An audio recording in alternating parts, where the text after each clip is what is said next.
Chers amis auditeurs et auditrices de Radio Maria, joie de vous retrouver aujourd'hui. Comment allez-vous bien? J'espère que vous avez le soleil dans votre cœur et que vous êtes bien calés pour entendre et écouter ce que le Seigneur veut nous dire aujourd'hui dans cette catéchèse. Et durant ces catéchèses d'aujourd'hui, de demain, etc., qui vont parler des temps de la fin des temps. Ce n'est pas un sujet si facile que ça. Nous avons déjà vu le jugement dernier, le jugement universel. Mais avant, il y a encore des choses à vivre. Confions cette catéchèse à la Vierge Marie. Je vous salue Marie, pleine de grâce.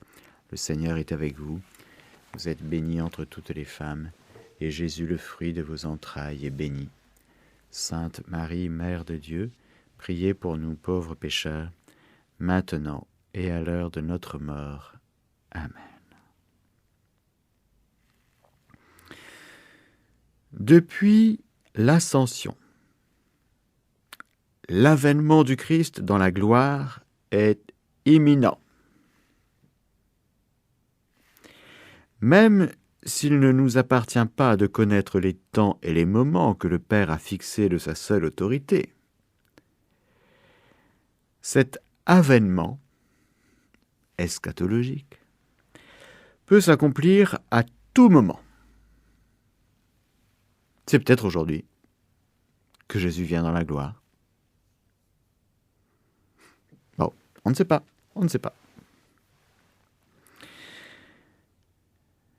Même s'il est retenu, lui est l'épreuve finale qui le précédera. Je suis dans le catéchisme au paragraphe 673, qui cite 2 Thessaloniciens 2, 3, 12, que je vous lis maintenant. Nous vous le demandons, frères, à propos de la venue de notre Seigneur Jésus-Christ et de notre rassemblement auprès de lui. Ne vous laissez pas trop vite mettre hors de sens, ni alarmer par des manifestations de l'esprit, des paroles ou des lettres données comme venant de nous, et qui vous feraient penser que le jour du Seigneur est déjà là. Que personne ne vous séduise d'aucune manière. Auparavant, doit venir l'apostasie et se révéler l'homme impie, l'être perdu, l'adversaire, celui qui s'élève au-dessus de tout ce qui porte le nom de Dieu ou reçoit un culte, allant jusqu'à s'asseoir en personne dans le sanctuaire de Dieu, se produisant lui-même comme Dieu. Vous vous rappelez, n'est-ce pas, que quand j'étais encore près de vous, je vous disais cela. Et vous savez ce qui le retient maintenant, de façon qu'il ne se révèle qu'à son moment. Dès maintenant, oui, le mystère de l'impiété est à l'œuvre, mais que seulement celui qui le retient soit d'abord écarté. Alors, l'impie se révélera, et le Seigneur le fera disparaître par le souffle de sa bouche, l'anéantira par la manifestation de sa venue. Sa venue à lui, l'impie, aura été marquée par l'influence de Satan, de toute espèce d'œuvre de puissance, de signes et de prodiges mensongers, comme de toutes les tromperies du mal, à l'adresse de ceux qui sont voués à la perdition pour n'avoir pas accueilli l'amour de la vérité qui leur aurait valu d'être sauvés. Voilà pourquoi Dieu leur envoie une influence qui les égare, qui les pousse à croire le mensonge, en sorte que soient condamnés tous ceux qui auront refusé de croire la vérité et pris parti pour le mal. Ce passage, frères et sœurs, de 2 Thessaloniciens 2, versets 3 à 12, est très important. Je ferai une catéchèse spéciale sur ce qu'on appelle l'antichrist, l'antéchrist, parce que il y a plusieurs passages dans l'Écriture, dans le Nouveau Testament, qui parlent de cette réalité que nous venons d'évoquer. Je dis juste ce que l'enseignement de l'Église nous dit, c'est que avant la venue de Jésus dans la gloire, il y a des choses qui se passent, et notamment la réalité des esprits démoniaques. Ça, c'est le mystère de l'impiété qui existe déjà dès les premiers chapitres de la Genèse, dès le chapitre 3 du livre de la Genèse. Le mystère de l'impiété, c'est-à-dire qu'à partir du moment où une partie des anges ont dit non, ils vont influencer l'homme. Ils vont nous faire pécher, tomber, etc. Et ça continue. Jésus est venu détruire les œuvres du diable. Jésus est donc déjà vainqueur. Il y a donc déjà ici-bas sur cette terre le règne de Dieu qui est advenu jusqu'à nous. Ce règne de Dieu, je rappelle, c'est la présence de Jésus, notamment dans son Église, bien sûr. Je redis quelques points là-dessus. Le Christ règne déjà par l'Église. Le Christ est mort et revenu à la vie pour être le Seigneur des morts et des vivants. Il est déjà au-dessus de toute autorité, pouvoir, puissance, souveraineté. Il a tout mis sous ses pieds. Il est Seigneur, il est tête de l'Église, qui est son corps. Voilà que la rédemption qu'il est venu accomplir, qu'il a accomplie, est source de l'autorité de Jésus en vertu de l'Esprit Saint qui exerce sur l'Église son règne. Le règne du Christ est déjà mystérieusement présent dans l'Église, germe et commencement de ce royaume sur la terre. Il y a donc déjà la possibilité pour nous sur cette terre de vivre de la seigneurie de Jésus, non seulement de la présence de Jésus, présence réelle, présence eucharistique, présence dans les sacrements, présence dans la communion fraternelle réunie en mon nom, 2 ou 3 réunis en mon nom, je suis là au milieu d'eux. Jésus est déjà présent. Donc la venue de Jésus dans la gloire, ce sera un événement, ce sera un événement, j'allais dire, dont tout le monde sera au courant. Alors là, pour le coup, les médias seront obligés d'en parler. Ce ne sera pas une venue cachée dans la chair, dans une petite grotte à Bethléem. Non. Non. Ce sera manifeste pour tout le monde. Tout le monde devra se positionner par rapport à cet événement. C'est l'avènement du Christ dans la gloire, c'est un événement. Ça, il faut bien l'intégrer. Parce que sinon, ça reste encore un peu flou. Ben oui, je crois en Jésus dans la gloire, ça viendra un jour, même pas le temps de... C'est un événement. Et dans ce monde ultra médiatisé dans lequel nous vivons, où on est scotché toute la journée pour savoir ce qui se passe dans le monde, eh bien, je vous annonce aujourd'hui que l'avènement du Christ dans la gloire sera un événement. Voilà, on sera au courant. Ce sera de l'ordre universel, cosmique, ce sera top. Il faut... Bon. Mais avant, c'est ce que nous sommes en train de regarder, dans la lumière de l'Écriture, de la tradition et de l'enseignement de l'Église, du magistère. Sur l'autorité de l'Écriture, nous sommes obligés de dire qu'avant, il y a non seulement le mystère de l'impiété, c'est-à-dire encore le diable qui agit, mais il y a l'homme impie, l'adversaire, l'antéchrist. Nous y reviendrons, parce qu'il y a beaucoup d'esprits antichrist. Mais il y a un antéchrist, c'est-à-dire avant la venue de Jésus dans la gloire, que le Seigneur dégagera dans la puissance de son souffle et de sa bouche. Le souffle de sa bouche. L'impie se révélera, et le Seigneur le fera disparaître par le souffle de sa bouche.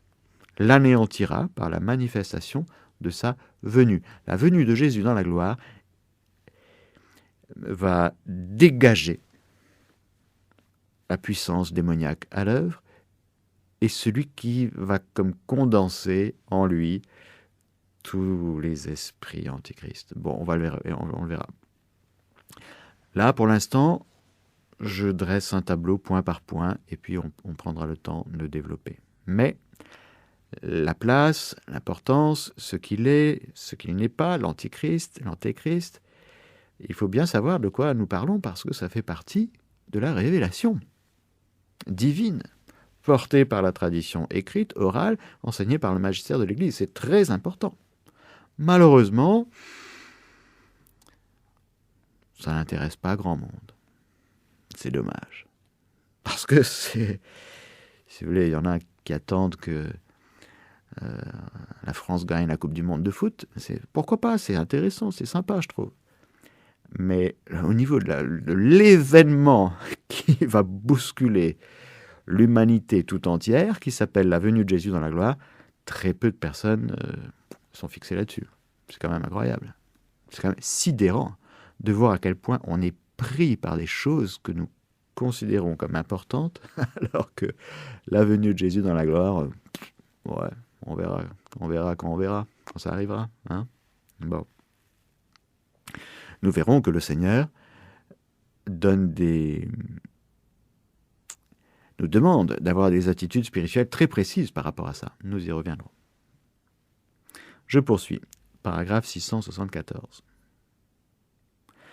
La venue du Messie glorieux est suspendue à tout moment de l'histoire à sa reconnaissance par tout Israël,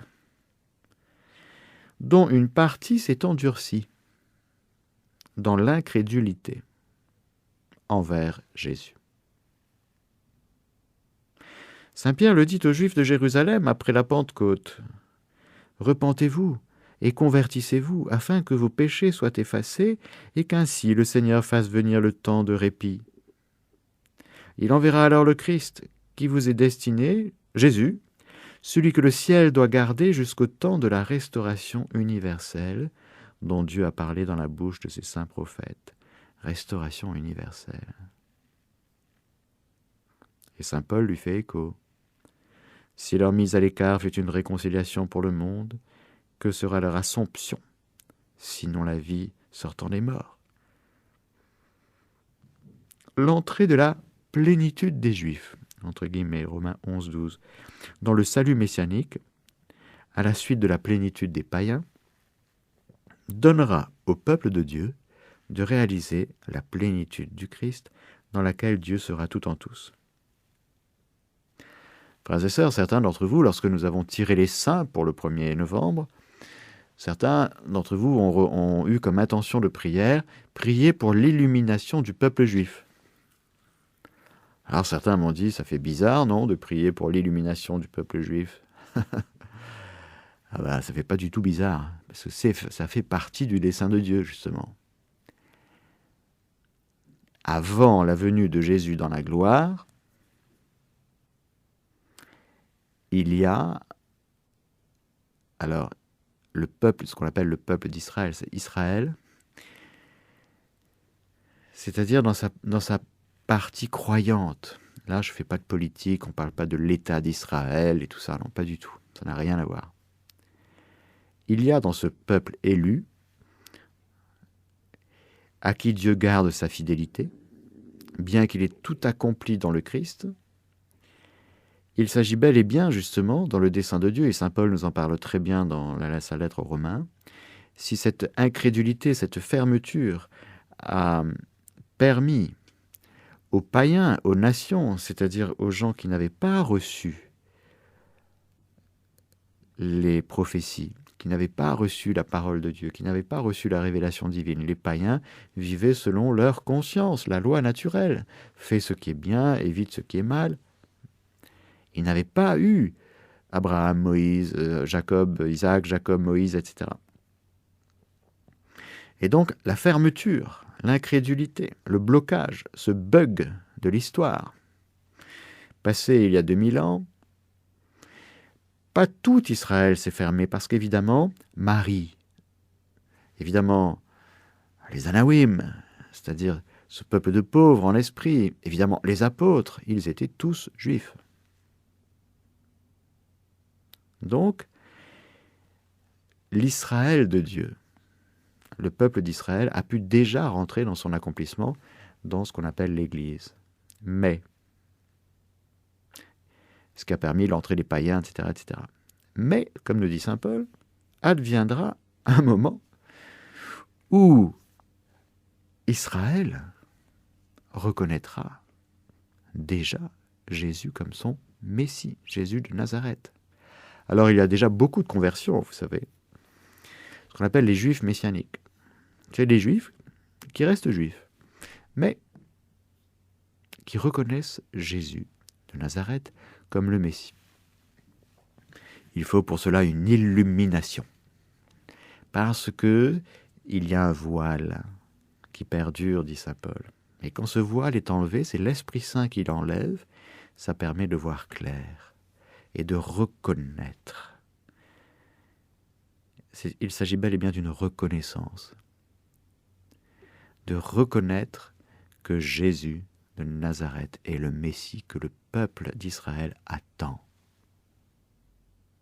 Ça va se passer, frères et sœurs. En tout cas, c'est l'enseignement de l'Église là-dessus, fondé sur l'Écriture. Donc c'est source de beaucoup de joie, si vous voulez. C'est quand même génial, non? Enfin, je sais pas, quand on est plusieurs à reconnaître Jésus comme le Messie, le Sauveur, on est content, non? Bon, donc c'est une bonne nouvelle dont nous parle le paragraphe 674 du catéchisme de l'Église catholique. Ça ne veut peut-être pas dire que tous les juifs, numériquement, c'est-à-dire que toutes les personnes qui sont juives de par la mère, vont reconnaître Jésus comme Messie. Parce que il y a ceux qui sont juifs, ils ont leur religion juive, leur pratique, etc. Et puis, il y a le peuple des croyants. C'est un peu, si vous voulez, comme dans l'Église, on est tous baptisés. Mais il y a des baptisés qui n'ont pas de vie de baptisé. C'est-à-dire, leur baptême est au frigo et parfois au congélateur. Pour cela, c'est compliqué, si vous voulez. Ils ne vivent pas de Dieu. Il y a plein de baptisés ici-bas sur cette terre qui ne vivent pas de Dieu. Donc la question, c'est pas est-ce que tu es juif, est-ce que tu es baptisé? C'est est-ce que quand Dieu parle, quand Dieu agit, est-ce que tu réponds? Est-ce que tu écoutes la parole de Dieu? Est-ce que tu la mets en pratique? Est-ce que tu es docile à l'Esprit Saint que Dieu répand en ton cœur? Évidemment, Dieu ne demande pas les mêmes choses à chacun. Il ne va pas demander à une personne musulmane, à une personne bouddhiste, à un athée, un juif, un chrétien. Il ne va pas demander aux orthodoxes de reconnaître là tout de suite là, la primauté du successeur de Pierre. Vous voyez? Donc, le Seigneur a promis, dans l'Écriture, porté par la tradition, enseigné par le magistère de l'Église, ce qu'on appelle la reconnaissance par tout Israël. Encore une fois, je ne parle pas de l'État d'Israël, etc. C'est autre chose. C'est le mystère d'Israël. Israël, c'est un mystère, c'est-à-dire mystérion en grec, c'est-à-dire un lieu de révélation et de secret, où Dieu dépose sa parole, où Dieu dépose son enseignement, où Dieu dépose sa loi, où Dieu dépose sa Torah, où Dieu dépose ses promesses, etc., etc. C'est très riche. Et l'Église a hérité de cela, bien sûr, avec la clé de David qui ouvre tout, c'est le Christ, Jésus. C'est lui qui fait entrer dans l'accomplissement des promesses de Dieu et dans la compréhension des Écritures. Rappelez-vous les disciples d'Emmaüs, Jésus marche avec eux, et à un moment donné, il enlève le voile et il dit « Regardez, tout était écrit, c'est-à-dire tout était annoncé. On vous a, entre guillemets, pardonnez-moi l'expression, rabâché les oreilles pendant des milliers d'années. et vous êtes devant le jour de l'accomplissement, vous ne voyez rien, vous ne voyez pas. C'est vrai que ça reste mystérieux. Et lorsque, frères et sœurs, nous parlons de l'Apocalypse des derniers temps, il y a cet aspect très mystérieux.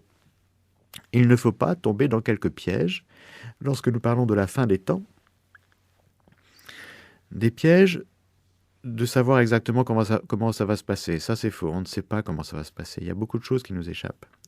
Ce que je suis en train de vous dire, ce sont des réalités enseignées par l'Église. Après, il y a les théologiens, il y a les croyants, les contemplatifs, ceux qui méditent la parole de Dieu, qui pensent, qui disent des choses. Ce sont des opinions théologiques très intéressantes. Et tous les théologiens ne sont pas d'accord, parce que c'est assez complexe. Vous prenez le livre de l'Apocalypse, c'est incompréhensible. Et pourtant, tout est inspiré dans l'Esprit Saint là-dedans, avec un vrai auteur humain. Comment interpréter l'Écriture? Je fais une petite parenthèse très importante à ce sujet. Parce que nous sommes dans le sujet de la fin des temps de la fin, et sur cette thématique, il nous faut redire 2-3 choses importantes, à mon sens. Comment interpréter des livres et des discours, des paroles, non seulement de Jésus, mais l'Apocalypse, Saint Paul, les évangiles, etc. Je redis 2-3 choses qui me semblent importantes pour fonder un petit peu ce que je vous dis dans ces catéchèses. Toujours dans le catéchisme, je vais au paragraphe 109. Dans l'Écriture sainte, Dieu parle à l'homme à la manière des hommes. Afin de bien interpréter l'Écriture, il faut donc être attentif à ce que les auteurs humains ont vraiment entendu affirmer et à ce que Dieu a bien voulu nous manifester par leurs paroles. L'intention de l'auteur humain, c'est quelque chose de très important. Vous savez que pour l'Église, si l'Esprit Saint est l'auteur principal de l'Écriture, on va y revenir, nous respectons complètement l'autonomie et les capacités de l'auteur humain, qui a son style propre, a sa manière d'écrire, son éducation, son niveau littéraire, etc., etc., etc., etc. Il n'y a pas plus respectueux du conditionnement que l'Église lorsqu'elle regarde justement la Bible. Elle resitue la Bible dans le contexte, comme on dit. Bon. Mais elle n'oublie pas, évidemment, qu'à travers ces vrais auteurs humains, qui ne sont pas du tout des gens qui écrivent automatiquement, là, qui sont guidés, téléguidés comme ça, non, pas du tout. Ce sont des gens qui réfléchissent et qui ont donc une intention. Avoir une intention, c'est le propre d'une personne humaine qui a une volonté, une intelligence et qui réfléchit avant d'écrire. L'écriture, toute la Bible, est ultra réfléchie. Ah oui. Ah oui, on n'écrit pas sur des peaux de bêtes, de moutons, de brebis, etc., sans avoir bien réfléchi avant, non. Déjà, ça coûte cher. Hein. Donc, tous les scribes, que ce soit de l'Ancien ou du Nouveau Testament, ceux qui écrivent, font ultra attention à ce qu'ils écrivent. Avant de changer un iota, eh bien, ils réfléchissent à 2 fois. C'est très sérieux, l'écriture.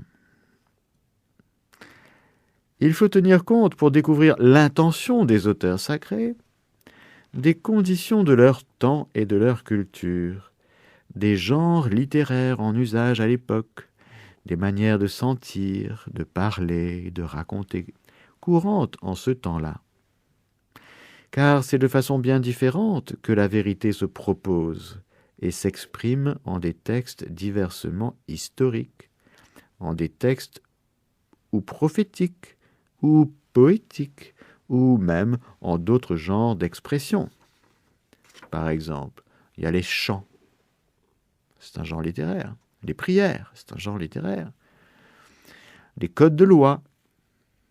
Il y a des théophanies qui sont des manifestations de Dieu à une personne ou à un groupe, par exemple à Moïse, dans le livre de l'Exode. Il y a beaucoup de passages comme ça qui nous sont racontés. Il y a les récits de miracles. C'est un genre littéraire aussi. Et là, pareil, c'est une manière de raconter. Il y a les appels ou vocations qui s'adressent à une personne en particulier pour une mission précise. Dans le livre de Jérémie, Isaïe, et jusque dans l'Évangile selon saint Luc, l'annonce à Marie. Même dans la structure littéraire de l'annonce à Marie, on retrouve des parallèles, des structures proches qui sont déjà dans l'Ancien Testament. Il y a un genre littéraire d'appel, de vocation. Il y a des paraboles ou allégories. Ce n'est pas du tout... c'est très différent d'autres genres littéraires.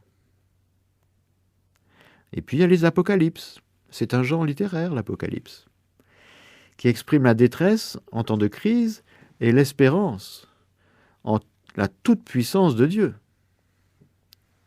L'Apocalypse veut dire révélation. Révélation dans un temps de crise. Révélation dans un temps de détresse, de confusion. Le genre apocalyptique. Il faut sortir, frères et sœurs, de sa tête vraiment les films avec les sauveteurs, vous savez. Je ne vais pas dire Chuck Norris, parce que sinon ça va réveiller les Tom Cruise, les Chuck Norris, les Sylvester Stallone. On est quand même assez imbibés de sauveteurs, des gens qui à la dernière minute, en faisant des prouesses invraisemblables, sauvent l'humanité. Bon, on est très très loin de tout ça, si vous voulez. Parce que tout ça, c'est la gloire des États-Unis, la gloire. C'est vraiment quand même très pollué idéologiquement.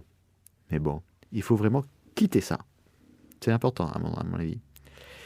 Donc, parce que dans le courant, vous allez dans la rue, vous avez l'Apocalypse. Ben, l'Apocalypse, c'est un film. L'Apocalypse, c'est des gens qui sauvent l'humanité comme ça, avec des catastrophes. Non. L'Apocalypse, la révélation, c'est la manifestation de Dieu à l'œuvre dans notre vie chaotique, personnelle et communautaire, ecclésiale et mondiale. Il faut donc, frères et sœurs, bien situer les choses, parce que si on interprète l'Apocalypse pour un genre littéraire poétique, par exemple, on se trompe. C'est sûr. Bon. Mais comme l'Écriture sainte est inspirée, il existe un autre principe de l'interprétation juste, non moins important que le précédent, et sans lequel l'Écriture demeurerait lettre morte. La Sainte Écriture doit être lue et interprétée à la lumière du même esprit qui la fit rédiger, à savoir l'Esprit Saint. Il faut donc que le Concile Vatican II indique 3 critères pour une interprétation de l'Écriture conforme à l'Esprit qui l'a inspiré, à l'Esprit Saint. Il faut tout d'abord porter une grande attention au contenu et à l'unité de toute l'Écriture. Du premier verset de la Bible jusqu'au dernier, c'est magnifique d'ailleurs, de voir la grande unité qu'il y a. Car aussi différents que soient les livres qui la composent, l'Écriture est une en raison de l'unité du dessein de Dieu, dont le Christ Jésus est le centre et le cœur, ouvert depuis sa Pâque. Lire ensuite l'Écriture dans la tradition vivante de toute l'Église. Enfin, être attentif à ce qu'on appelle l'analogie de la foi. Par analogie de la foi, nous entendons la cohésion des vérités de la foi entre elles et dans le projet total de la révélation. Enfin, pour terminer cette parenthèse, disons un mot sur le sens de l'Écriture. Nous avons vu les genres littéraires, qui sont différents. Nous avons maintenant un mot à dire sur le sens de l'Écriture. Selon une ancienne tradition, on peut distinguer 2 sens de l'Écriture. Le sens littéral et le sens spirituel. Ce dernier étant subdivisé au sens allégorique, moral et anagogique. La concordance profonde des 4 sens assure toute sa richesse à la lecture vivante de l'écriture dans l'Église. Le sens littéral, d'abord. C'est le sens signifié par les paroles de l'écriture et découvert par l'exégèse qui suit les règles de la juste interprétation. Tous les sens de la Sainte Écriture trouvent leur appui sur le sens littéral. Il vaut mieux entrer borgne dans le royaume des cieux. Si ta main droite te conduit au péché, coupe-la. Le sens littéral, il y a quelqu'un qui s'est trompé, il s'appelle Origène. Il est allé trop loin, c'est le fondamentalisme du sens littéral. Mais le sens littéral, il faut comprendre que Jésus l'a vraiment dit. Il faut bien comprendre ce qu'il nous dit quand il nous dit « Eh bien, si ton œil droit te conduit au péché, arrache-le. » Si on n'a pas le sens spirituel, on va tomber dans le fondamentalisme de l'interprétation littérale. Grâce à l'unité du dessein de Dieu, non seulement le texte de l'Écriture, mais aussi les réalités et les événements dont il parle peuvent être des signes. Donc il y a le sens allégorique. Nous pouvons acquérir une compréhension plus profonde des événements en reconnaissant leur signification dans le Christ. Ainsi, la traversée de la mer Rouge, par exemple, est un signe de la victoire du Christ et par là du baptême. Est-ce qu'ils ont traversé vraiment la mer Rouge ? Réponse, oui. Et en même temps, cet événement a un sens allégorique, spirituel allégorique.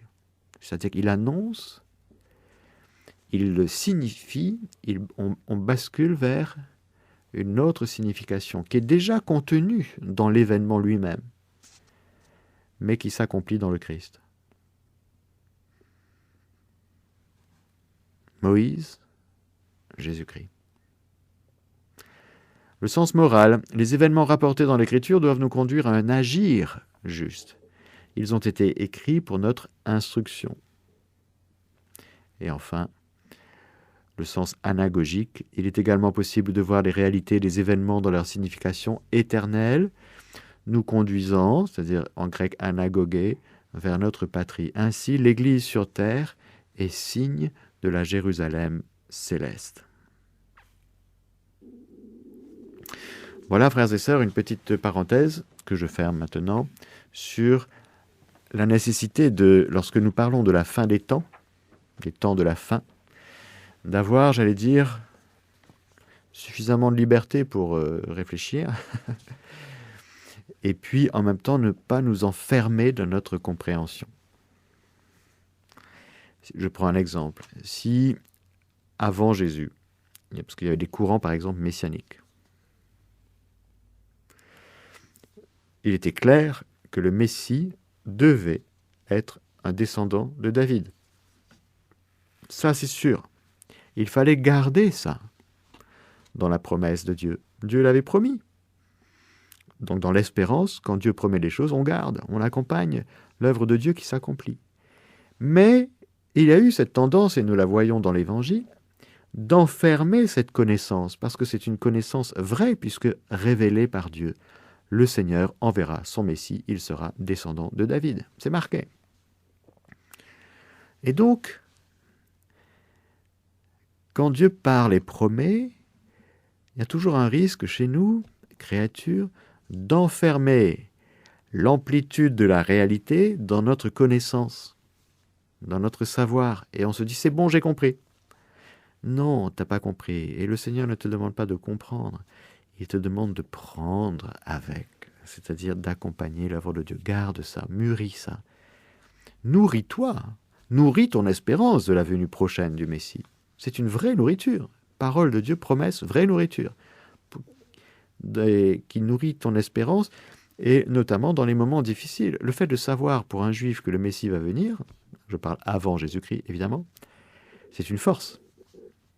C'est une force. Et le fait de savoir qu'il est descendant de David, c'est une connaissance vraie. Dieu ne ment pas. Dieu dit toujours la vérité et il accomplit ses promesses. Mais c'est dans notre manière à nous de garder les promesses de Dieu. on peut enfermer notre connaissance dans le comment. On sait comment ça va se passer. Non, tu ne sais pas. Le comment nous échappe. Pareil, la résurrection. Les pharisiens croyaient en la résurrection, les sadducéens non. Mais la grande question, mais comment est-ce qu'on ressuscite? Il n'y avait personne qui était ressuscité, je vous signale. On n'avait jamais vu quelqu'un de ressuscité. Et pourtant, il y avait des gens dans le peuple d'Israël, notamment le courant des pharisiens, qui y croyaient. Comment ça se fait?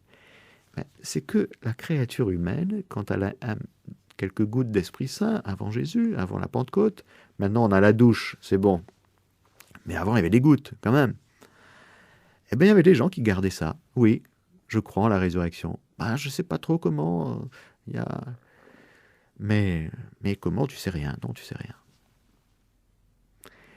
L'avènement de Jésus dans la gloire et les événements qui s'accomplissent dans le dessein de Dieu qui s'accomplissent nous dépassent toujours. Et c'est bien qu'il en soit ainsi. Pourquoi?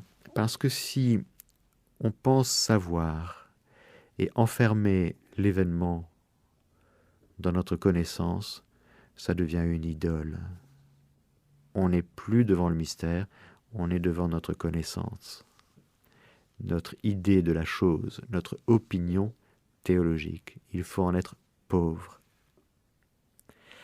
Assoiffé de vérité, assoiffé de l'accomplissement des desseins de Dieu, et en même temps pauvre. Pourquoi? Parce que sinon on est riche de notre connaissance, et quand le Messie vient, on rate sa venue. Pourtant c'était écrit, pourtant je priais pour la venue du Messie, tous les jours, personnellement, en famille, en bon juif, je disais vraiment, viens Mashiach, et puis il arrive, je le vois pas, je le reconnais pas, comment ça se fait? Parce qu'il y a un décalage, frères et sœurs, entre ce que Dieu fait, et puis nous, qui ne sommes pas suffisamment pauvres en esprit. C'est vraiment la pauvreté en esprit et la docilité du cœur doux et humble qui permet d'accueillir les desseins de Dieu qui s'accomplissent. La connaissance, c'est un régal. Nous sommes faits pour connaître. Le problème, c'est que le diable est venu voir Ève par le biais de la connaissance, une suggestion pour la connaissance. Et on est tellement assoiffé de connaissance, de connaître, c'est qu'on s'est fait avoir. Plutôt que de laisser le soin à Dieu de nous révéler ce qu'il a à nous révéler, pour qu'on s'en nourrisse, on s'est dit, mais il y a des choses qui nous cachent. Et c'est vrai, vous serez comme des dieux, et vous connaîtrez le bien et le mal. C'est intéressant, ça. Donc il faut faire attention, par exemple, à la curiosité. Ceux qui sont friands de date de la venue de Jésus dans la gloire, il faut arrêter. Je vous dis franchement, c'est un piège. Et c'est une richesse. C'est le défaut de la qualité, si vous voulez, qu'on est assoiffé de connaître et on peut tomber dans le piège de la curiosité. Alors on va passer des heures à scruter tous les messages de toutes les apparitions possibles et imaginables pour savoir quand est-ce qu'aura lieu tel événement, vous voyez. Plutôt que de se disposer le cœur, comme nous invite, et on le verra, Jésus dans les évangiles, à être prêt quand le moment sera venu. Ce moment dont nous ne connaissons ni le jour ni l'heure, mais on sera prêt. Si on est obéissant au Seigneur, si on est docile, si on vit dans l'Esprit Saint, on sera prêt, frères et sœurs. Et on va jubiler, ce sera juste de la joie. Mais si on n'obéit pas au Seigneur, si on n'est pas docile, eh bien on va être encombré par ce qu'on pense avoir compris. Et ce sera compliqué pour nous de nous désencombrer. C'est toujours pareil, c'est-à-dire les encombrants, c'est le mardi. Hein. Allô, la mairie? Oui, bonjour, les services des encombrants? Oui. Ah ben, je vous appelle parce que là, je suis assez encombré. Hein. Bon, ça c'est l'aspect rigolo, mais vous avez compris. Voilà, frères et sœurs, nous parlerons dans la prochaine catéchèse de l'épreuve ultime de l'Église, nous parlerons de persécution, d'imposture religieuse, nous parlerons du millénarisme, de l'Antéchrist, etc. Et puis nous verrons ce que le Seigneur nous dit, comment vivre et traverser tout ce temps qui nous est donné de vivre d'une manière personnelle et communautaire, parce que de fait, ça touche toujours les deux. Voilà. Que le Seigneur Tout-Puissant vous bénisse, le Père, le Fils et le Saint-Esprit. Amen. Chers auditeurs de Radio Maria, c'était la catéchèse du Père Mathieu que vous pouvez réécouter en podcast sur notre site internet www.radiomaria.fr et sur